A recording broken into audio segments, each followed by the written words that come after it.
Yay. Yeah, there we go. I always have to wait for George to do his J because Yay. one of our monitors. Amazing voice.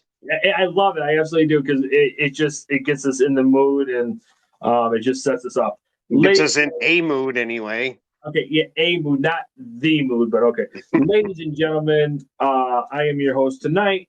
I am JK'z. This is JK'z Relacular. With me tonight are two very, very, very. I'm screwing up as I'm going. I'm falling a blank. Holy shit! No, ladies, with me tonight. Sorry, we've been drinking. It's been St. Patrick's Day. That's why we're all wearing green. With me, as always, is my wife Jen. How are you doing, Jen? Pretty good. See, I didn't have to say where she was because there's not a lot of people on tonight. Everybody's got some stuff going on, so I didn't have to point it out. And as as usual, with us is George Muzzy. How you doing, sir? I'm doing good. Yeah, we've been drinking, so as you can tell, I'm just fumbling my words and I'm a little glassy-eyed. But anyways, it's St. Patty's Day. What are you supposed to do? We have a very, very cool show. I kept on telling Jen what a incredible topic that she came up with. We are doing a topic on lesser-known people who made an impact throughout history. We all, believe it or not, I personally have done research. You all know that George is the research master of this show. Jen has globs of stuff over there. And George is still drinking. He can't get enough of St. Patty's Day. We decided to just do a topic on just people who throughout history did some very notable things. Sorry, I forgot to hit the timer. Who's in charge here? And we just thought it'd be great if we research some stuff and come up with it. So, Miss Jennifer, yes. Or mysteries. Or mysteries, yep. Or mysteries, yep.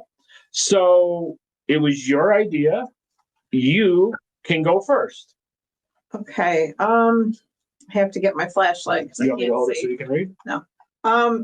I found something on its History Haven on Facebook. It's a site that his uncle posts a lot of stuff from it. So I found one in 1909. Police forced open the doors of a quiet mansion in Poitiers after receiving an anonymous letter warning that something terrible had been hidden inside for years. Lying on a filthy straw mattress was Blanche Monnier, a woman once known in society circles for her beauty and charm. Now she was 52, barely alive, trapped in a room where sunlight had not touched the walls for a quarter of a century. In the late 1870s, Blanche had fallen in love with a man her family believed was beneath her social standing. Her mother and brother locked her inside the room, shuttered the windows, and slowly erased her existence from the outside world. When police finally carried her out in 1901, Blanche weighed barely 25 kilograms, which is 55 pounds, so weak she could barely move or speak. The case stunned France. Behind polished doors in a respectable home, a prison had existed for 25 years without the world knowing. The story leaves behind a chilling question. How many tragedies remain unseen simply because no one thinks to look behind the walls of an ordinary house? All because her family didn't approve of somebody that she fell in love with? Wow. In the comments, they were asking, well, didn't the guy she was seeing, and I didn't find anything about if he searched for her, asked the family, called cops, nothing. Probably just thought that she just left. Wow. And you said she was locked in a room where no daylight has touched the surface in 20, how many years? 25. Jesus Christ. Wow, that's, man. Well, it happens. You see, Criminal Minds, Law and Order, all that stuff. That shit really does happen. Yeah, but that you just, I mean, you hear of I don't know. I guess I'm being biased. You hear of fathers doing that stuff or something like that, but you just never hear of a mother and Well, and a brother. if the mother was the one that was the high society one and not the husband, if he married into her, I mean, she wanted whatever for her daughter. And this was over in France? Yep. Interesting. Huh. What's your take on that, George? I don't know. I've heard of parents not agreeing with who somebody fell in love with, but that seems kind of drastic. But I mean, they were worried about him ruining her social stand-in, but yet they erased her from existence. So what did that do for her social stand-in? Yeah, no, that's a very good point. Like, I mean, yeah, I don't know. I don't know. huh. Interesting. Way to start off the show. Good job. George, you want to go or you want me to go? I can go. I mean, mine's not going to be as strange as that one, but I'm gonna Louis Latimer. I think it's Mur. I don't think it's Mir, but he was born in 1848 and he died in 1928. He patented a carbon filament in 1881 that made Thomas Edison's light bulb more affordable, practical, and durable, and outlasted any of Edison's light bulbs. The reason you probably don't know about him is because he was the son of runaway slaves. Oh, okay. And yeah, so he basically, I mean, obviously now we don't use very many lights that have a filament in it now, because now everything's LED pretty much. But pretty much the filament that was in our regular light bulbs up until recently is a design from his filament, which lasted longer, and you get like Edison's, I don't know, let's say on Edison's light bulb, you could turn it on 50 times before you had to replace it. His fully Latimer's filament far surpassed Edison's by far, made it so that way, you know, whatever you paid for back in 1881 for a light bulb, I have no idea. 2 cents. Whatever you would have paid for a light, 10 cents or whatever, now your 10 cents goes a lot farther. Yeah, I was going to say, I don't know what you would have paid for a light bulb back in 1881. Yeah. That's pretty interesting. And whereabouts was this? You said it and I missed it. It was, I don't know. It didn't say exactly where. It just said it was in the United States, obviously. But Right.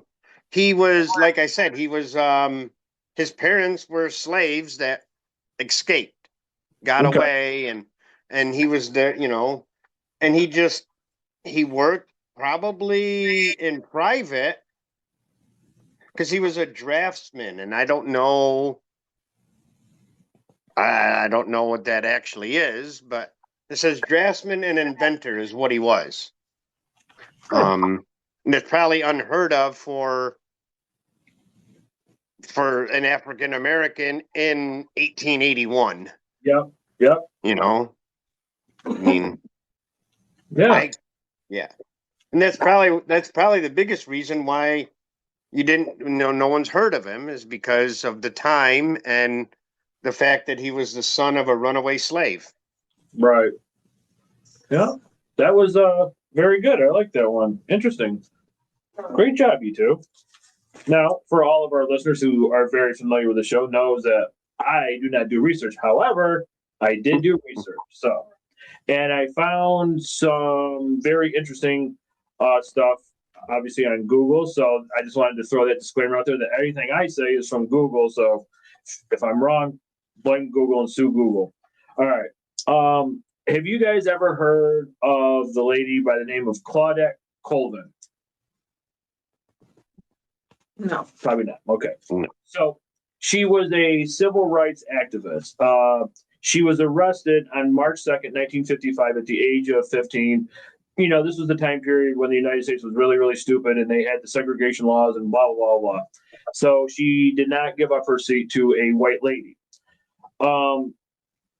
She was one of four plaintiffs in the Browder versus Gale, which made a landmark federal court case that Montgomery, Alabama's, I can't read my handwriting. Stop drinking, everybody. Segregated system was unconstitutional. There's a reason why I wrote it the way I wrote it. In 2021, six decades after an Alabama judge expunged her jury record, which means, for all those who don't know, I know this because I was in trouble when I was younger. Her juvenile record was wiped out. Sadly, she passed away this year on January 3rd. So for being arrested, she received basically, from what I understood, a lifetime probation, although there was no limits to her probation for whatever, which obviously made it very hard for her to find a job. Later on, she moved to New York, worked as a nurse's aide, retired in 2024. She had two sons. Now, the reason why I thought this was very interesting, everybody is familiar with the famous Rosa Parks, right? Right. Okay. So Rosa Parks, the reason why that happened 9 months after the 15-year-old Claudette Colvin. So I thought that was very interesting that, 9 months prior to Rosa Parks, the same thing happened. So I thought that was very interesting. And somewhere, I thought I was going to remember it. I should have wrote it down. There is a small statue of her. So somewhere as well. I will research and I'll put it in the comments. But I just thought that was very interesting that, obviously one of the most famous civil rights activists of all time is Rosa Parks. And, it's just sad that this Claudette Colvin, who got arrested at age 15. Because of her age? Is that why it wasn't? It didn't say anything. It just said it. I mean, but the case, the Browder versus it made national headlines. So you would think that that would be part of history that somebody would know, but everybody is just so familiar with Rosa Parks. So I thought that was very interesting, and I enjoyed reading that when I did it. Nice. Yeah, it's probably because of her age, I would imagine. Yep. Because if only 9 months later the same thing happened and everybody knows about it. Yep. No, I think you guys are right about the age. Yeah. Good job. Very good. You want to go again? Okay. Here she goes. All right. Irina Sendler. She was a Polish social worker who risked her life to smuggle over 2,500 Jewish children out of the Warsaw Ghetto during World War II. Using her position as a health worker to gain access, she smuggled children out in whatever she could: ambulances, toolbox, suitcase, and then arranged for the children to be safely relocated for the duration of the war. 2,500? Mm-hmm. Wow. It sounded like by any means necessary. Mm-hmm. Yeah. Toolbox? Yeah, toolboxes. Probably like. No, right. Well, right. if they were starved, right? Even if they were older, they wouldn't have nothing to them. Right. Wow. Interesting. Yeah. You hear about everybody or so many other people that obviously help throughout the history, help X amount of people. It's nice to do something like this to where you bring light to other people who did the exact same thing, but just didn't get the notoriety. The recognition. Yeah. So, George, you got another one? I know you do. You're yeah. Well, this one is something that basically stopped a nuclear war, basically.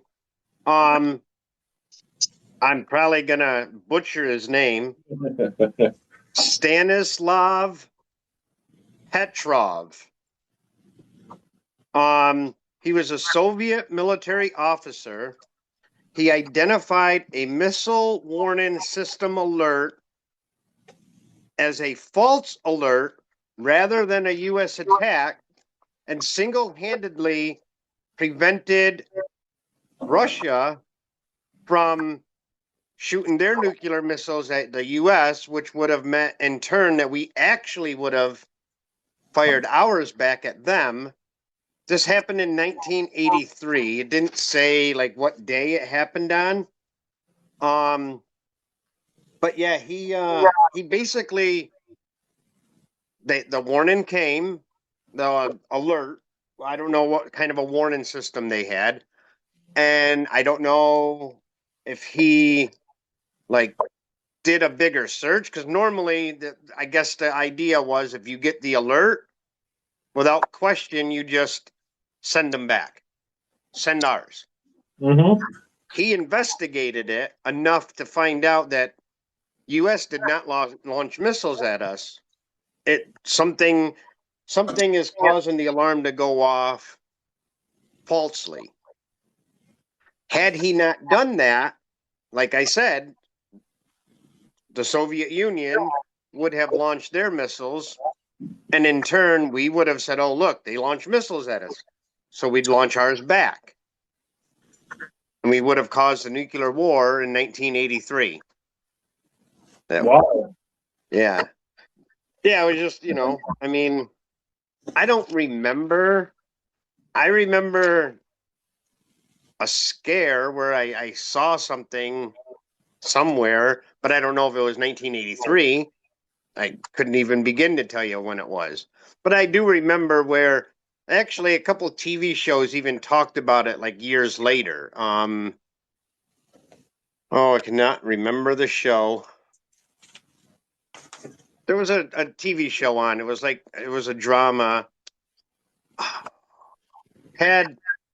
Who's the guy who does the oatmeal commercial, or used to? Older guy. I'll just throw out a name, Wilford Brimley. That's it. He was the grandfather on the show, and I don't remember. Oh, yeah. Yeah. Yeah. Yeah. Like that. His son died, but he was married, and the mother and the two kids, or two or three kids, moved in with him because they had nothing. I want to say Shannon Doherty played one of the kids. She did. Yeah. Is it Our House? Yes. Is it? Yeah. Yeah, Oh. I think so. Yeah. Okay. Yeah. Yeah, I know his son passed away, and the woman he was married to and their kids ended up moving in with them because whatever happened, they lost everything or whatever. I don't know. Okay. But I remember on that show they talked about it as well. A little bit, but I don't know if that was 1983 or not. I have no clue. And this I'm not even going to try to pronounce his name. He was working for the U.S. or he was working for the Soviets. Oh, okay. Yeah, he was a Soviet. He was a Soviet Union military officer. Okay. And he just, rather than just immediately launch back, he kind of investigated it and checked it out, and he goes, "I think the alarm is being faulty." Wow. So, very interesting. I mean, I'll have to look up his name so we can because if I try to spell it, You're gonna tag him. You know what I meant? I meant like I can spell it for you. I don't know about pronouncing it. Like I said, I probably butchered it. I mean, It's definitely a Russian name. No, I got one I'm going to butcher too. Yeah, me and Petra, we text back and forth. Duh, I mean, like every day. You know what's pretty interesting about that? He's been dead for 9 years. That's what they did live till 2017. I mean, Messaging then. That faulty switch in the His evil brother. Multi switches. yeah. No, that was really good. I'm really actually enjoying. JK'z, who's under the mask? There's the Scooby Doo reference. You got that one. Yeah. So I'll do this one, and then we'll just take a quick commercial break, and then we'll come back and Okay. okay. So staying with what George said, I'm going to probably butcher this name, so I apologize in advance. This person's name is Ignaz Philippe Semmelweis. Okay, we'll just say that. Hopefully, vidIQ picks all this stuff up. Yeah. I got that one. So. Oh, okay. Oh, you had that one? Yeah. Okay, so you know where I'm going. Okay, cool. Right. I know. Well, if all three of us had the same thing right now, because we don't correspond and say, "Hey, this is what I'm doing," Right. we all should have gone to the casino. But anyway, he was born July 1818 to August 13th, 1865. He was a Hungarian physician, a scientist, excuse me, of German descent. He is the early pioneer of antiseptic procedures. Now, George already knows what this is about. For everybody who is wondering, what the hell am I talking about? Washing your hands, right? Okay. So he is also given the title, the moniker of Savior of Mothers, which is postpartum infection. Back in that time, there wasn't a bunch of sterile equipment. There wasn't stainless steel. Everything was just really dirty. And so not only mothers, but newborn babies were dying, and they really couldn't figure out why it kept on happening. So this was the 19th century. If I do my math, which I won't, it was common and often fatal for childbed fever. Obviously, with all the bacteria and stuff. Right. We're getting sick, which later to be found out to be a bacterial infection. But nobody could figure out why at such a high rate it was happening. So this gentleman, Ignaz, another friend of mine, in 1847, he proposed hand washing, which is, I guess, back then you just didn't think of being that thorough. Mhm. I'm guessing. Well, how many people even had running water at time? Exactly. You know, I mean, Soap invented. I don't know. We'll research that one. So that basically in the health field, more importantly, the birthing place, I have it down here, but anyways, with chlorinated lime solutions. I tried researching all that meant. I'm just going to assume it was just some sort of disinfectant at Vienna General Hospital. First, where they give birth. Yeah, not obstetrician. But anyways, I can't pronounce that word. Clinic. The mortality rate dropped from 18% to less than 2%. Now, this is where I'm really going to butcher his book. He published a book in 1861 titled Etiology, Concept, and Prophylaxis and Childbed Fever. So basically, what he did was like, hey, we should wash our hands before there's any type of surgical or checking out. I mean, I don't know. It didn't say much, but I'm going to assume that he, obviously suggested wash your hands, be clean. And obviously it worked because it dropped from 18 to less than 2%. Yeah. So I don't know. I thought that was really interesting. Yeah. And it was simply just the guy who said, you know what, let's try washing our hands all the time. Yeah, I mean, but back then, so it's 19th century, so I mean, yeah, I imagine back then, I mean, like I said, how many people? First of all, how many people had running water? So, like, literally, you would when even when I mean, I don't want to gross anyone out, but think about it. When it was time to bathe, it was like one after the other, after the other, after the other. And all the same rag. Yeah, no. Right. It's all same tub, too. Yeah, in the same tub. Right. Absolutely right. Yep. So, yeah, I thought that was very interesting. Yeah. Hey, Jennifer, what are you drinking?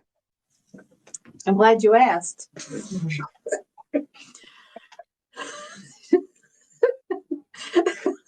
I am drinking Aspire Healthy Energy Drinks.